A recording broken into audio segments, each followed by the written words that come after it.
Hi everybody, welcome back to Cabin Creek Homestead. Today I'm going to talk to you about the 5 things that I don't let my kids do while riding horses. Jumping right into the very first thing that I won't let my kids do while horseback riding is only riding the horse. There is a lot to horsemanship other than simply getting in the saddle and going for a pleasure ride.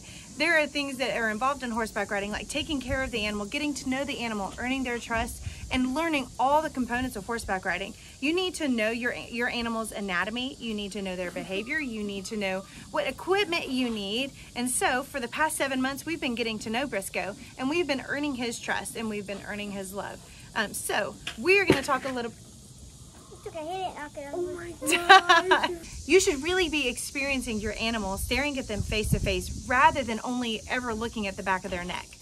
While you're sitting up top, there's only so much that you can do to communicate. If the camera moves, it's because the donkeys are on both sides of the tripod. You can't see them, but they are definitely being goobers. Yeah, the shorter one's in front and the tall one's behind, so you can't see them. I'm not sure what it is about the tripod that they like, but they are right there. Anyway. Now, the second thing that I will not do when my kids are riding horses, there you can see the donkey ears, is I will not do everything for them. Eventually, they're going to want to come out here on a day that I am too busy to help them, and they're going to be a little bit lost and wondering what to do. So I can give them those tools early on by standing back a little bit and letting them struggle. The struggle is so worth it. It is, I call it a fabulous struggle. So the things that I try to let them struggle a little bit with is catching their animal, putting the halter on. That can be difficult, especially with animals who deal with trust issues. Feeding them. How do you control the animals when everybody's trying to eat out of the bucket that you have in your hand? Grooming their animals. This is a great time for them to bond with their animals. So I would rather them groom their horse and spend that bonding time with it rather than me take that over and perpetuate the idea that I'm the only one that is loving or in charge. The other things that I don't always help with is I try not to help them too much to get into the saddle. Oh, Virgil. Learning how to get in the saddle by yourself, even though you feel like you're climbing a rope ladder, is really great because it's going to teach them not only balance, it's going to help them with their strength, but it's also going to teach them a lesson to make sure that their girth, bless you, make sure that their girth was tight enough. So that's number 2. The third thing that I will not let my children do while riding a horse is go without a helmet.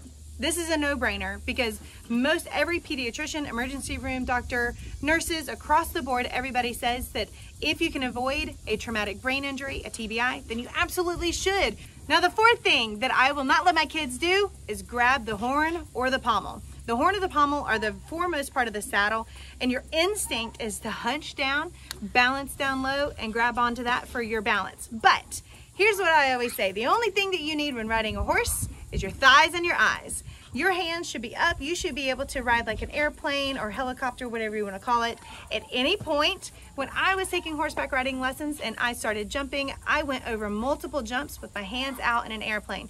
I'm not sure that we're ever going to go into that realm. I don't really have a jumping horse, but if we wanted to, I would love for them to know that their abs and their buttocks and their thighs are all the tools that they need to help them balance. I think a chicken is laying an egg. Can you hear it? Virgil is asking for butt scratches. That actually is a perfect intro into my next point. The 5th thing that I won't let my kids do while riding horses is enter into any kind of pasture or riding situation without a knowledge of horse behavior. Like I tell kids that come to our kids camp, horses don't have hands, they don't have vocal cords where they can actually express themselves and say, hey, I don't like that. What they do have are particular body languages. And my kids have been learning a lot of body language, and that is going to save them from having a very negative or perhaps dangerous interaction with an animal. Learning what they're trying to say but don't have the words to say can save you a lot of heartache and possibly some broken bones or broken noses, correct? Yeah. Correct. That's right. Now that I've told you the 5 things, I'm going to go ahead and get them to work and show you all the things that we incorporate. The first thing that we're going to do is everybody's going to go catch their animal, and we are going to groom them. So that's that's 2 of the elements actually. I'm going to let them try to struggle on their own to catch them, and then everybody's going to bond with their animal by grooming them. You guys ready? Yes. Woohoo!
we are all sweaty and tired, and Briscoe has been hosed down. He's quite content to munch on some grass and cool off. We just sprayed him down with the hose and gave him some stretches for his little legs because he doesn't get exercise that often. So when he does, we want to take care of his muscles. But I hope you had fun watching our horseback riding lessons today, and we'll see you in the next video. Bye.